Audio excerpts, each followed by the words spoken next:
Hey everyone, GrimmChorizo here, and welcome to Wrestling Roundup, the show where I give you this week's wrestling news, rumors, and recap, so let's get started with Raw. Jason Jordan defeated Elias in a guitar on a pole match, and it was about as exciting as you can imagine. Finn Balor and Samoa Joe had a really good match, but it ended in a double countout. United Kingdom champion Pete Dunne made his debut and defeated Enzo Amore.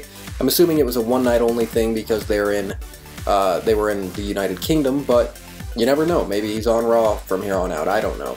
And in the main event of Raw, Cesaro and Sheamus won back the Raw Tag Team titles from Seth Rollins and Dean Ambrose after the New Day interrupted and distracted them. Over on SmackDown, Randy Orton defeated Rusev, meaning Rusev is not on Team SmackDown at Survivor Series.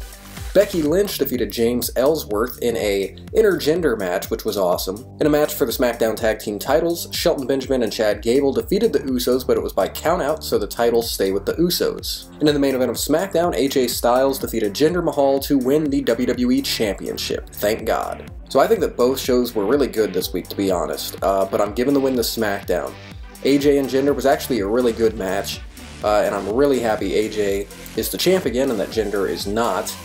And also I loved Ellsworth and Becky Lynch. It was a really entertaining match. It was awesome that they finally did intergender stuff. You know, it just, if it makes sense for the story, then do it, and it does. Becky and Ellsworth have been, you know, going back and forth for so long. It's nice to see Becky just, you know, kick his ass. So some changes have been made to Survivor Series. It's obviously now going to be Brock Lesnar versus AJ Styles instead of Brock Lesnar versus Jinder Mahal, thank God, unless they do a quick title change next week or something back to Jinder, which, you know, knowing WWE, I could see them do.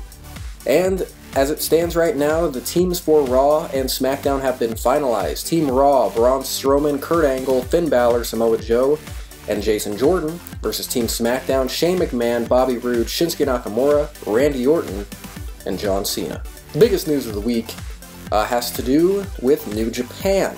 Earlier this week, there was a New Japan show. Kenny Omega had just had a match, and after the match, a video started playing, and it turned out it was Chris Jericho challenging Kenny Omega to a match at Wrestle Kingdom 12. And it's going to happen. It's official. Jericho versus Omega. This is insane. I couldn't have called this. You know, they were feuding on Twitter or whatever, but I figured that was just going to lead to a match on Jericho's wrestling rock cruise ship thing that's going on next year. But it's going to be in the Tokyo Dome, the biggest New Japan show of the year. This is crazy. I don't know what else to say other than this is amazing and I can't wait. Yeah. So thanks for watching this week's episode of Wrestling Roundup. I hope you enjoyed and I hope to see you next week. See you later.